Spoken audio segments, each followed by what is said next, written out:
Hello, beauty. This is Divinely Jennifer coming in with a juicy astrology for the new moon on May 11th, 2021 at 11:59 a.m. Pacific Daylight Time. And this is our first video. We're going to give it a go, have some fun with it. So as always, if you would like a free copy of your birth chart, please send me an email at hello@divinelyjennifer.com, and I'm happy to do so. You can also book a reading from my website, which has just gone live, and that's www.divinelyjennifer.com. And just want to let you know it's my privilege to be bringing you the astrology in this way. How exciting that I get to offer my gifts and my purpose to you all in this way. And I so hope you find it of value. You can also find audio versions of these recordings on SoundCloud, as well as a slightly written version on my website in the blog section. So with no further ado, let's get to the juicy astrology for the new moon, May 11th, 2021. So as a reminder, all the times I mention are in Pacific Daylight Time because that's where I am. So unlike April's new moon in Aries, which was fiery, passionate, and wanted us to do everything and do it as fast as possible, the new moon in Taurus asks us to slow down and connect with the earth, to give the seeds that we planted in April the space and nourishment to sprout, grow roots, and become what we dream they become. So this new moon, the sun and moon coming together at 21 degrees, 17 minutes of Taurus at 11:59 a.m. Pacific Daylight Time, has very few aspects on its own. And in fact, the sun and moon have 0 squares or oppositions today. The big news is what else is happening in the sky at the same time as the new moon, and for today especially, which of course impacts the energy of this new moon and what we are birthing and cultivating in our garden. This is perhaps one of the most potent new moons for starting something or launching something for the next several months, given that many of the outer planets and Mercury will start turning retrograde at the end of this month through autumn. And then Mercury will have another retrograde in the fall. So Pluto has already turned retrograde right now and will be going direct again in September. As you may already know, we are in the midst of massive major awakenings and shifts on our planet. So the energy of this new moon and for the remainder of this year practically begs us to take a stand for our personal sovereignty and for the sovereignty of Mother Earth. Most of us have forgotten that she is indeed a sovereign being in her own right. So through the barrage of mainstream media propaganda and censorship, wealthy corporations are trying to engage humanity in a war where we submit to their power out of fear. But those corporations must not have an astrologer reminding them that now is the time to stand up and love with every ounce of our being.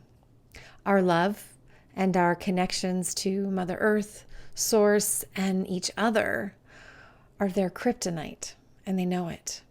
So because of this love that's permeating the earth, and because of the countless people awakening and speaking the truths they have been keeping to themselves for months and years, we have reached a new tipping point of light on this planet. But the polarities and divisions are not going to stop anytime soon. The corporations have too much to lose to give up now.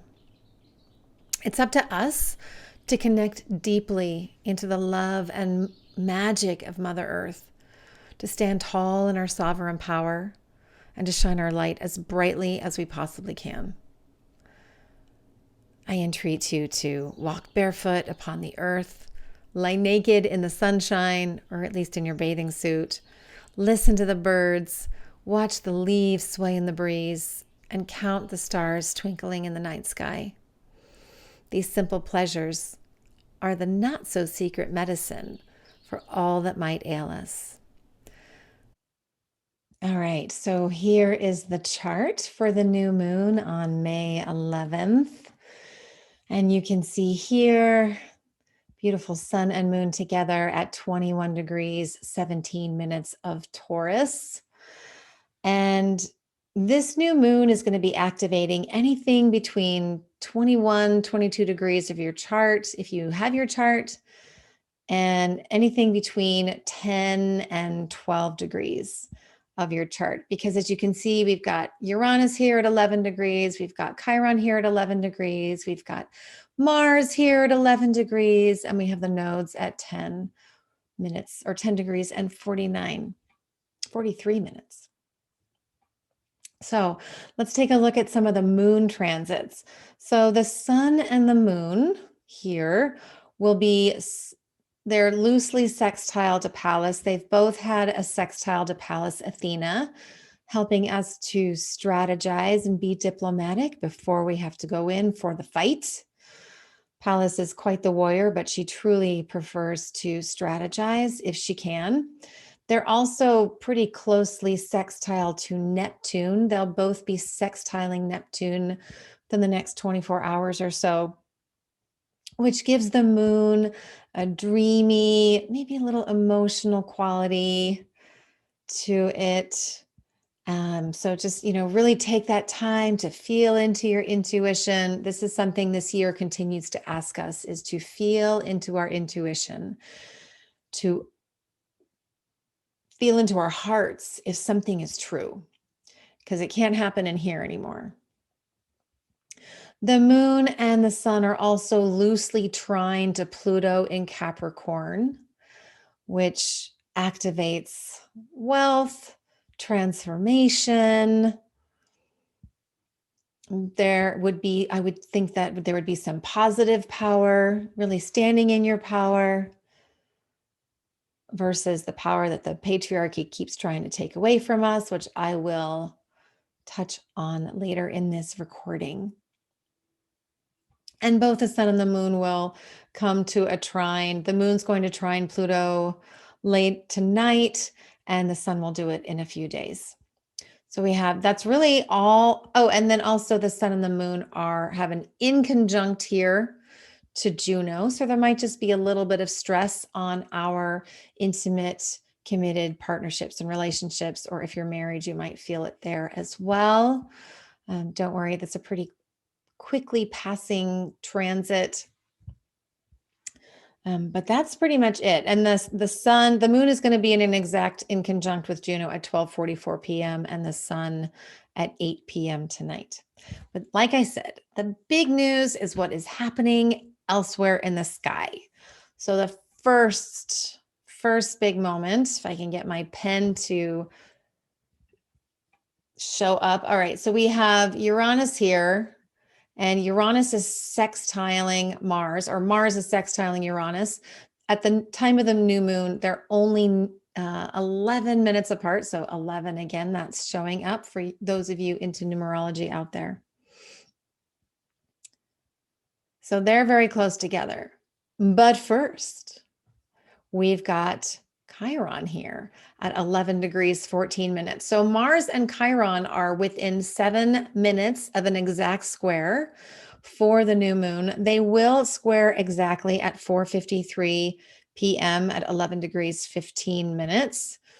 And so watch out for old wounds to resurface, especially around self-expression in the home.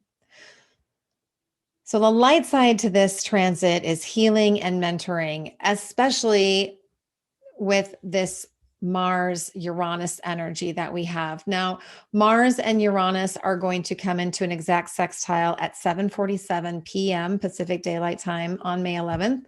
That'll happen at 11 degrees, 19 minutes. And so there might be some earthquakes or electrical storms, both figuratively and literally, just, so you got to just really ground into that Taurus energy.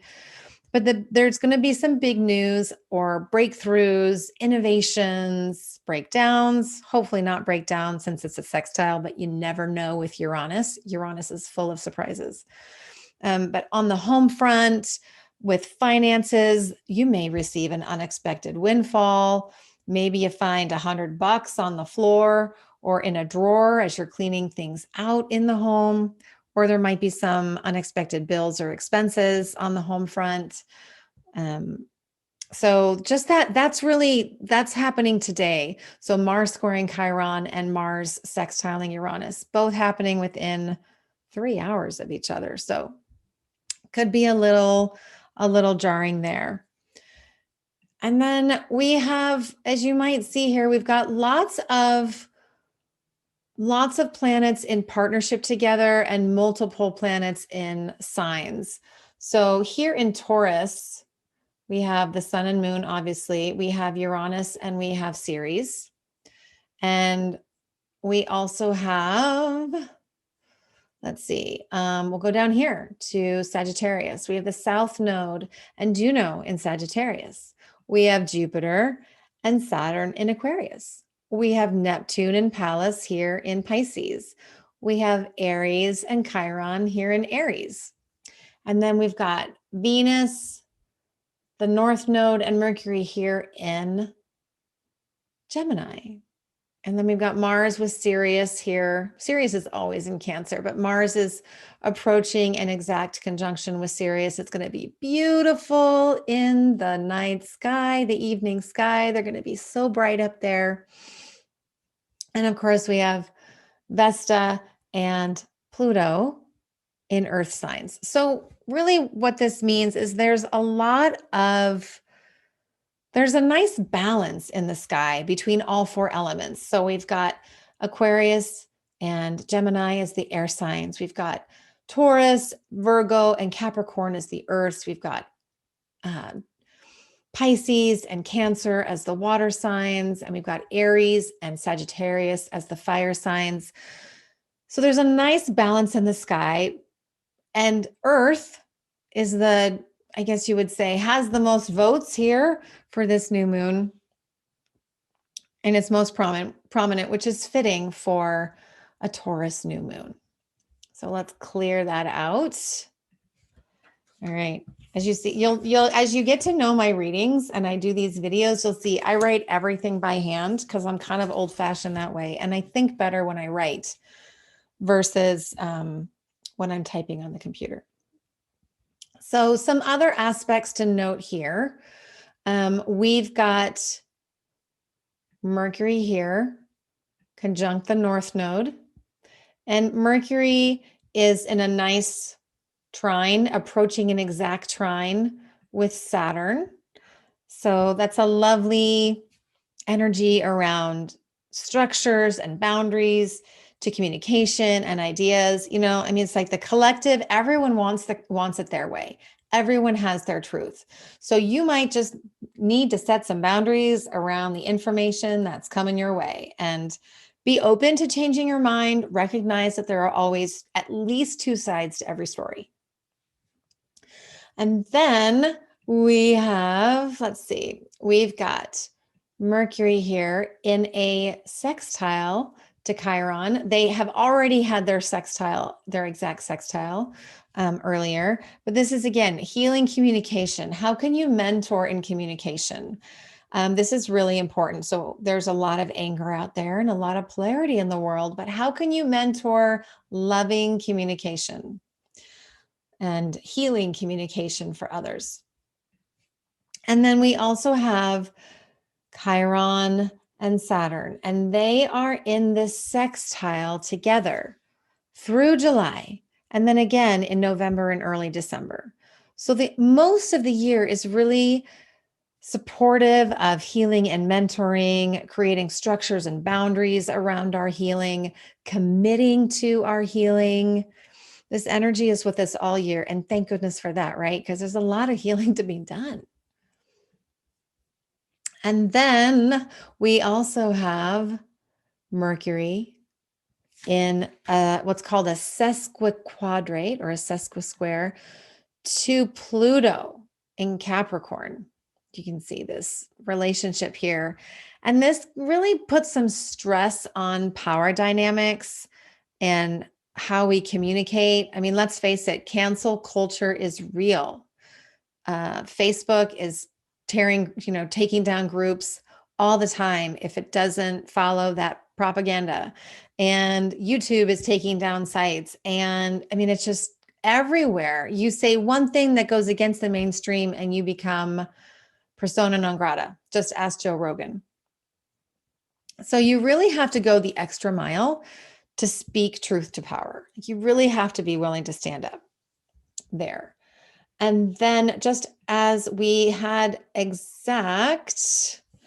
when was it exact? It was exact on February 23rd, and it will be exact again on May 23rd, and what we call in orb. So we'll feel the energy of it until May 27th. And that's this T-square between Vesta in Virgo and the North Node in Gemini and the South Node in Sagittarius. And I'll be talking about that much more in depth as we approach May 23rd. But this really indicates changes to home and hearth and how you nurture your temple. Now, your temple can be your physical body, or it can be your home, the structure of your home. It can be where you live. You could be making changes to where you live. And you could really be standing in your personal sovereignty. So it's those old beliefs versus the new paradigms. This is always that energy of the South Node and the North Node, right? It's releasing to call in what wants to come in. And the South Node in Sagittarius is all about old beliefs, old philosophies that no longer serve us, old teaching styles, right? Education system in the US is broken. So we need to release that and call in something new here. So that's this T-square. All right, but let's get to the really juicy, oh my God, energy. I thought it was a grand slam, and then I realized that there was one more. So we have 5 really what I would call wake-up calls with this new moon, with the energy of this new moon. So I'm going to draw it out for you so you can see exactly what I'm talking about. I'm going to make it a little thicker here so you can see. All right, so we have a yod, or a finger of God, in orb. So we'll feel the energy of it through May 13th. So I've already discussed this sextile between Mars here and Uranus here. So Mars in Cancer, Uranus in Taurus. We've got this sextile here that's going to be exact later tonight. And we've got this energy here. So Mars and Uranus they're both in conjunct to the South Node in Sagittarius. And a finger of God, a yod, is really, it's like, it's fated. It's a lesson we have to learn over and over again. And I've talked about it in many of my other recordings on SoundCloud. And I'll keep talking about them because we can use them to our advantage. So if you look at Mars, I've already talked about that. Mars in Cancer is conflict, battles, courage, about or within our family, ancestors, land. And then Uranus and Taurus is really the breakthroughs, breakdowns, innovation, electrical storms around land, farming, physical body, finance, pleasure. So land figures in both the Taurus energy and the Cancer energy. So that's something, again, that's that call, like, is there going to be an earthquake? I don't know. But if there is, you heard it here first. And so then we've got, like I said, the South Node in Sagittarius, which I just talked about with that T-square, that Vesta T-square. So this finger of God says, we are fated, like F-A-T-E-D, fated. We are destined to release old belief systems like money is the root of all evil, and certain cultures or certain genders are superior or inferior to others. Poppycock. No, nonsense.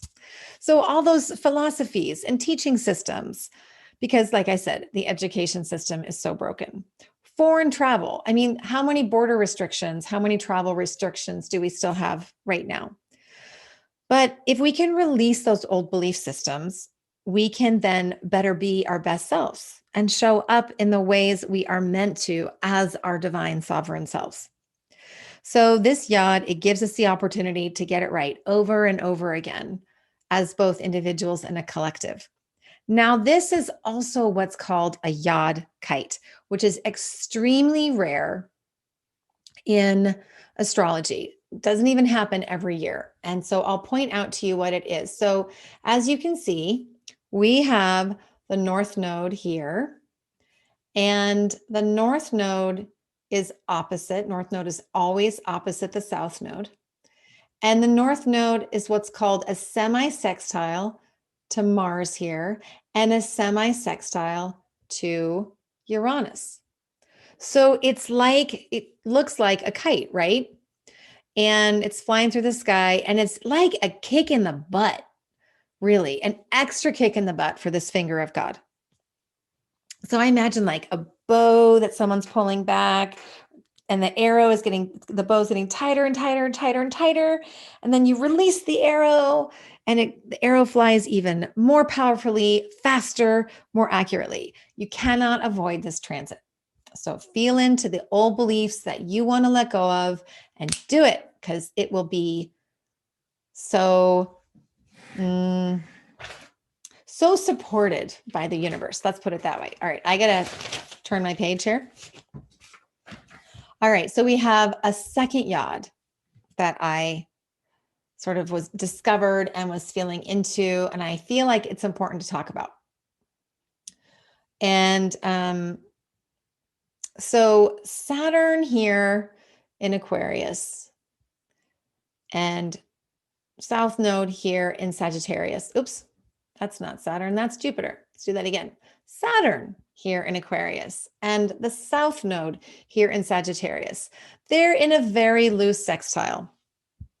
They already had their exact sextile, but they're still really within orb of it. So I'm going to say this is a finger of God, and I'm going to talk about it here, because you can see this green line here heading up to Mars, which we just talked about, and this one here, this line, this inconjunct here between Mars and Saturn. Ugh, kind of Mars and Saturn in an inconjunct.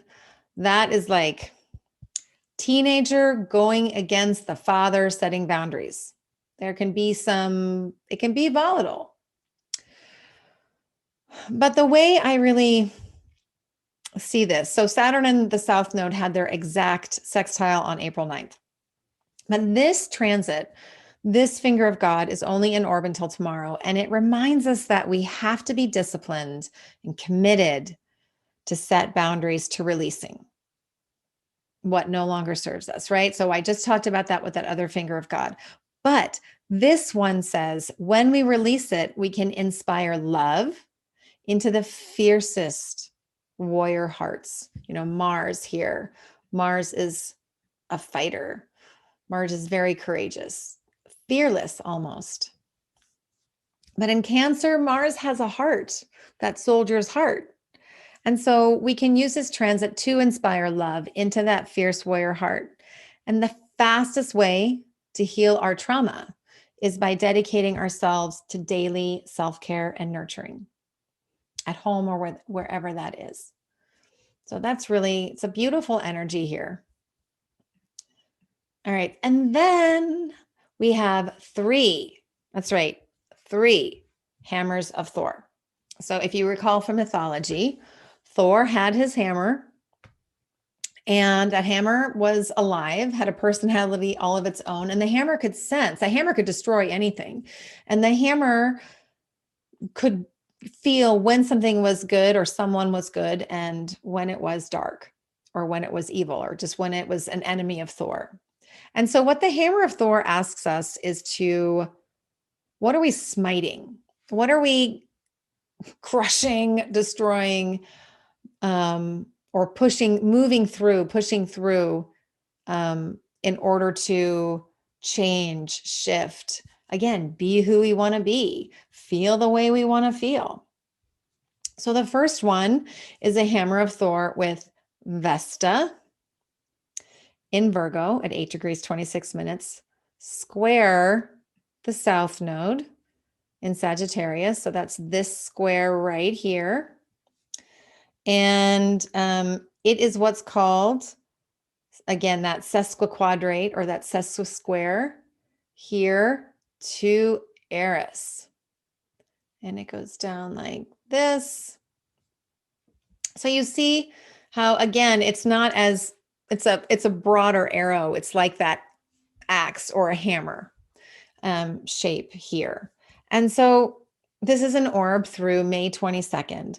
And, you know, we are experiencing conflicts in our world between the old beliefs about the divine feminine, the divine mother, the female body, the female temple, and that triggers, so that's here. Vesta is the divine feminine, the divine mother, the female body and temple, keeping watch over the temple. She's the midwife. Just look at all the issues we have with birthing. South node releasing those old beliefs that no longer serve us. And Eris here in Aries is the wounded feminine. And Eris is pissed. She's angry about the lack of love and respect for the divine feminine and for mothers in the collective. I mean, how often does our healthcare system dismiss a mother's intuition and a mother's inner knowing? Or how often do we medicalize birth when it shouldn't be medicalized? It's birth. We've been doing it for thousands of years, at least, right? So Eris is mad at the way we sexualize women and the feminine. So Vesta and Eris, in this case, they act as a shield for one another and protectors of one another. And Eris is not going to stop until she's won or until she dies trying. She's in this for the long haul. And so that Eris and Aries energy, right? Joan of Arc being burned at the stake. Joan of Arc really heralds the beginning of Eris and Aries, the last go around in the 15th century. So that is the energy of this hammer of, or this hammer of Thor. So, you know, like it's time. I feel like it's time to shift our views on the feminine and the way our feminine is constantly sexualized and materialized in our culture. So that is this hammer of Thor. Now, our second hammer of Thor involves Vesta again in Virgo. Vesta is square Mercury, barely. They've already had their square, their exact square. And so I'll just note that right here for you. And then for some reason, the line isn't showing up on my computer, but it's here. So we've got Mercury in this sesquisquare to Pluto in Capricorn, and then Vesta is also sesquiquadrate Pluto. But for some reason, the software missed the line. Oh, well. So this is a quick transit. It's a very quick transit because Mercury's speeding along in Gemini before he starts to slow down next week, before his retrograde. And it's really only today. And this is the divine feminine speaking truth to power. So again, Vesta, that divine feminine, divine mother energy coming up. So the mama love warriors are speaking out and standing in their power because it's really the only way to move forward and overcome the patriarchy, which Pluto in Capricorn does represent a lot of that patriarchal energy, that power over somebody, that authority over somebody else, except with Pluto, you can transform it. And that's the beauty of Pluto there. So you can transform that power dynamic here. But those mama love warriors are speaking up and they're not going away. And then finally, we have Hammer of Thor number 3. We've got, yet again, look at this. We've got Vesta in Virgo and the North Node in Gemini here. And they are squaring each other. So again, I don't know why it doesn't show the sesquiquadrate with Pluto here in Vesta, but Vesta is sesquiquadrate Pluto, and so is the North Node. So there's that hammer pointing to Pluto here. And this is an orb through May 29. So we have to honor our physical body and temple and the divine feminine by stepping into who we are and who we truly want to be, to claim the world with our gifts. What's your mission? Do you have a mission? Do you say, okay, I want to make the world a better place by doing this and by being this, by shining my light in this way? So the more you live that mission, the more sovereign you'll feel. And the less power you give or feel, you give over to the patriarchy or you feel from the patriarchy and the, authorities. So this hammer says it is no longer if, but when. And the when is now. So come from a place of love and you can't go wrong. Live your gifts from a place of love and shine your light. Can't go wrong.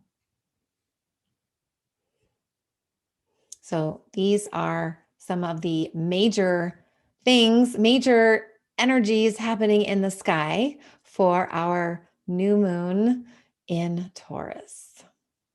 All in all, this is a sweet new moon to stand in your sovereignty and allow it to sprout, take root, and grow. The remaining new moons of the year will definitely continue to nourish this palpable cosmic energetic shift that we are feeling. The awakening is here. We can only move forward from this point on. No matter how much the patriarchy or mainstream try to stop or censor it, it's here for good, for all of our highest good.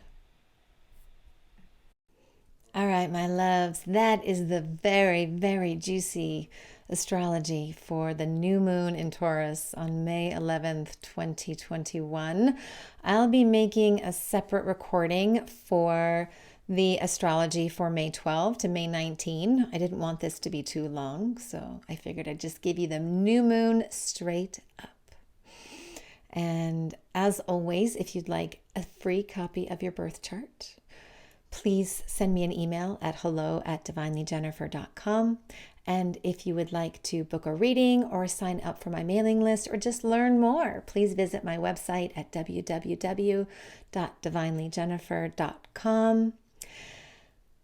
And as always, you can subscribe as well. So just click the subscribe button on YouTube, and that way you'll get notifications when the next astrology video comes out and you won't miss a thing.